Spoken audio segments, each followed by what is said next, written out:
system needs to be rebuilt.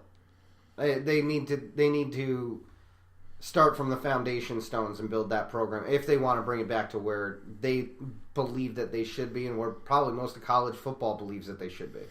Yeah, I mean, you never expect a powerhouse to be that bad. No, and I mean, even teams that are rebuilding, I mean, your hope is that you're making positive steps throughout the season.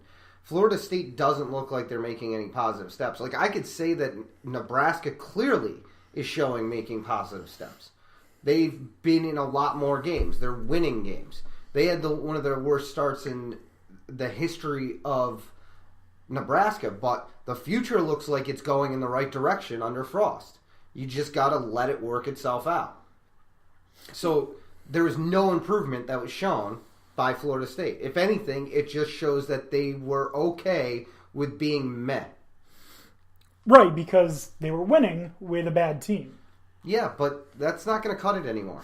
You're right, 100%. Especially with these teams that are in smaller markets making their push to be recognized. The level that you have to maintain to continue to be at the top is only going to increase.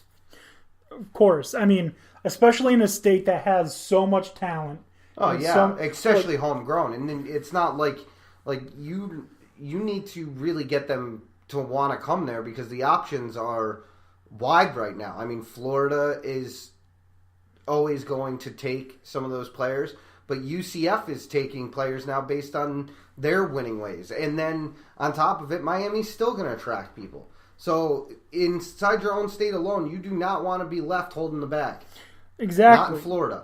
Not when University of Florida seems to have figured out their problems. I still don't believe in Felipe Franks, but... No, but at least Florida has recognized their issue. If anything, Florida State needs to recognize their issue, and they need to really hit the ground hard. In their own state, I would start recruiting. I mean, especially Florida's, such a hotbed. That's almost as stupid as, if Texas was like, nah, we're going to go up to Michigan. Yeah, no. We're going to recruit Montana. We'll get some guys from Connecticut. I'm sure there's some pretty good football players in Connecticut, but not the same quality that you have in the states right there. You don't even need to leave the three states right there. Texas, Oklahoma, Kansas can build you an entire football team. Oh, yeah. And there's teams that are built entirely on those schools, majority of them.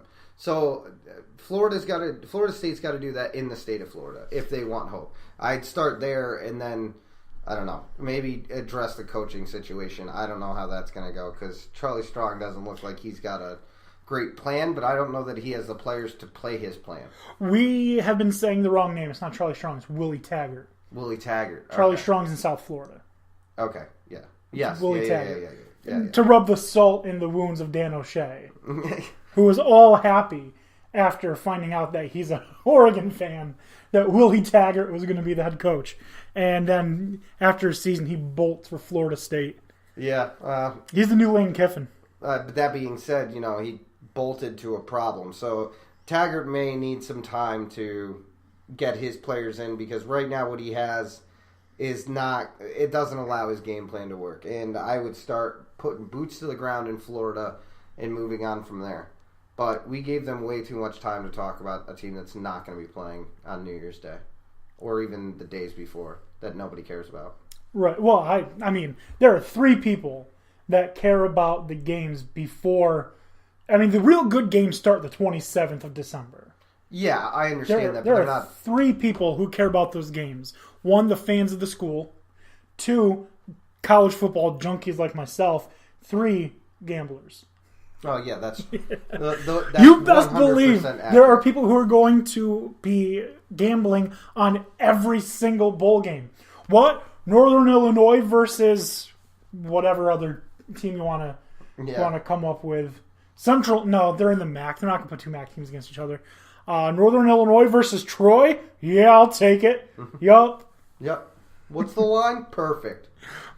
Yeah, you're absolutely right. There are people that do care, but I mean, we've just given Florida State too much time. We have, and so we're going to get back to what we were actually the teams that matter. So Northern Illinois, if you take out the losses against the Power 5 schools, they have 2 losses for a combined 13 points. Yeah, see, that right there should tell you, don't count them out of this game. That's why the spread isn't large, even though the records indicate that it would be a bigger gap.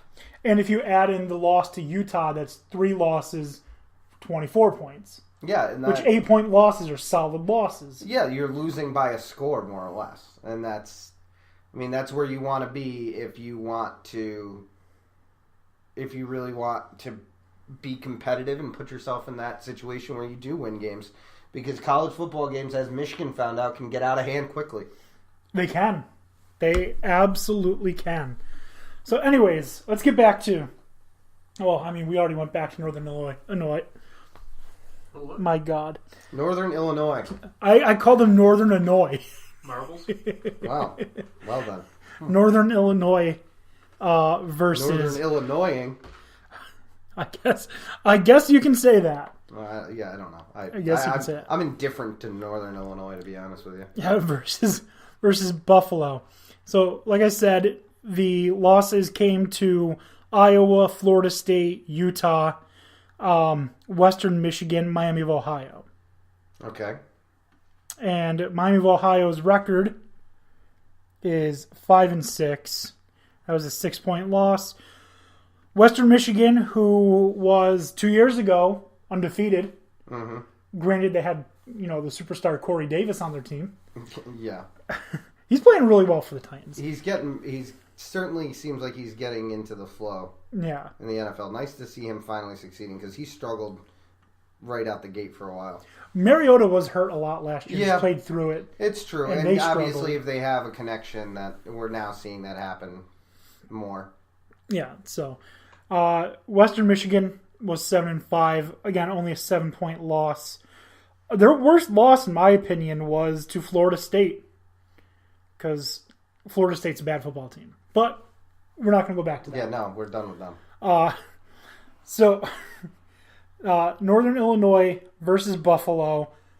We're going to flip the script and go over to Buffalo. Because, I mean, outside of the running back for Northern Illinois, who has actually had an okay season, Trey Harbison, 177 rushes for 950 yards.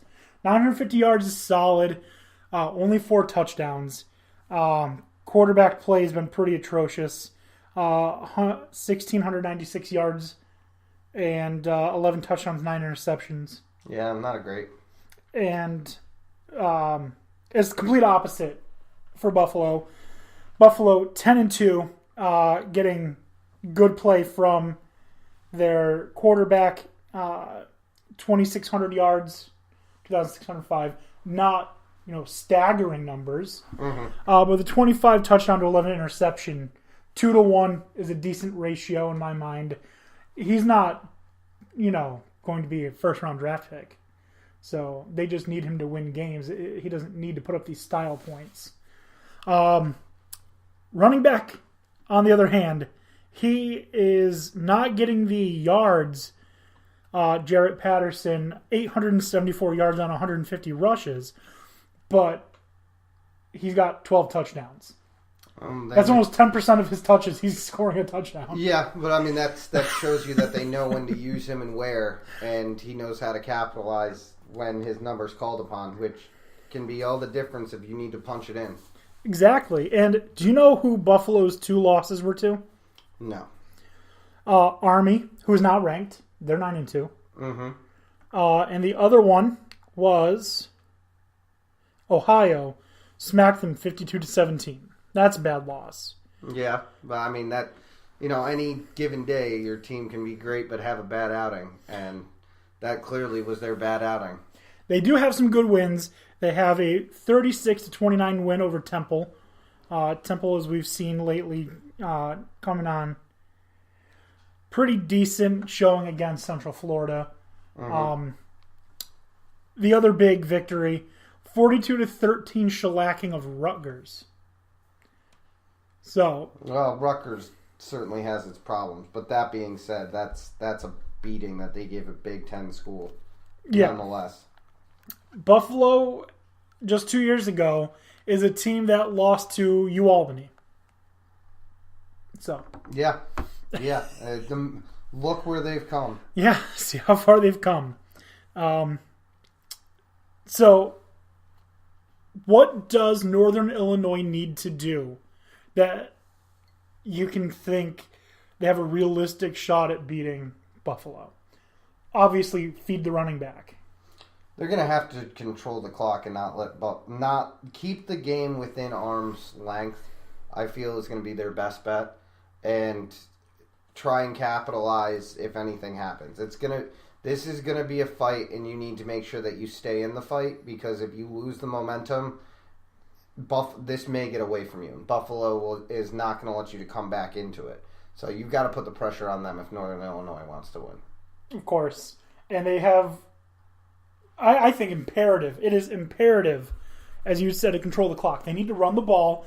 They need short plays. They need to keep Buffalo's offense, their 12 touchdown machine, on the bench.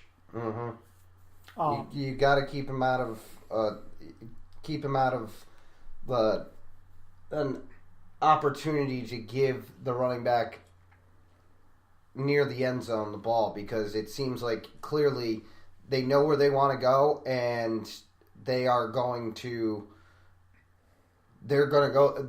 to run what they think has obviously worked this whole time. So you want to keep them out of that situation, but you really got to keep them out of close into the goal line red zone opportunities, but you also have to, on offense, make sure that you stay in the game and try and control the clock and tempo of the game as much as you can. Don't let it get away from you. No, because I think Buffalo's going to try and put the pressure on early and then just try and suffocate.